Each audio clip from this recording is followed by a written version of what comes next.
নমস্কার, কেমন আছেন সবাই? আশা করি আপনারা সবাই ভালো আছেন, আমিও ভালো আছি। এই দিনটি ছিল জন্মাষ্টমীর দিন, কারণ জন্মাষ্টমীতে পুজোতে আমি পুরো নিজে হাতে সামলেছি। কি করলাম চলুন দেখাই। আমি প্রথমে উপরে এসে ঘরটা প্রথমে ক্লিন করলাম, তারপরে রান্নাঘরে এসে রান্নাঘরটাকে ক্লিন করলাম, ওভেনটাকে মুছে দিলাম।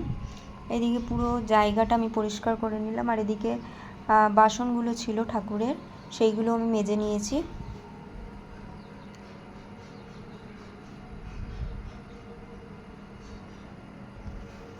দাদা প্রথমে সিলিন্ডার ওপরে তুলেছে, কারণ এখানে আজকে বিকেলে রান্না করব। কারণ সব কিছু আমি নিজে হাতে করেছি, কারণ আমার আজকে জেঠু মারা গেছে, তাই জন্য। এটা হচ্ছে মায়ের গোপাল, আমার বাড়িতে গোপাল নেই।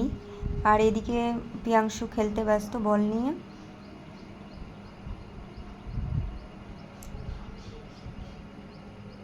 ওভেনও আমার মোছা হয়ে গেছে। আর এদিকে দুপুরে স্নান টান করে গোপু সোনাকে স্নান করিয়ে মালা পরিয়ে বসিয়ে দিয়েছি। তারপরে ভাবলাম যে পেছনটা বেলুন দিয়ে সাজাবো, তার হলো না, কারণ আমার বাড়ির গোপালগুলোই বেলুনগুলো নিয়ে নিয়েছে আর সাজাইনি। তো যাই হোক, যেইটুকু পেরেছি আমি সেইটুকু নিজে হাতে করেছি। আর এদিকে ফল কাটবো। তো কি করলাম চলুন দেখাই।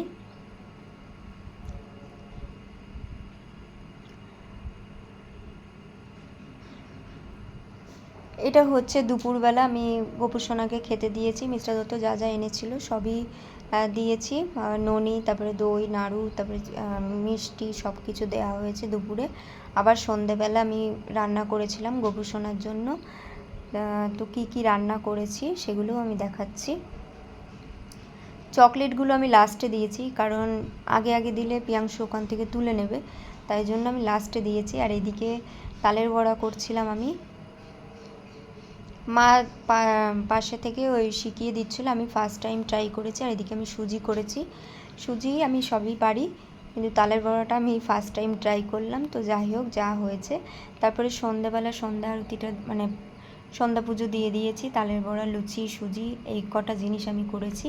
আর এদিকে মা বাসন মেজে দিয়েছিল, একটু রেস্ট নিচ্ছিলাম আমি, কারণ এই অবস্থাতে উপোস থাকা আমার পক্ষে তো সম্ভব নয়। তো আজকে ভিডিও কেমন লাগবে।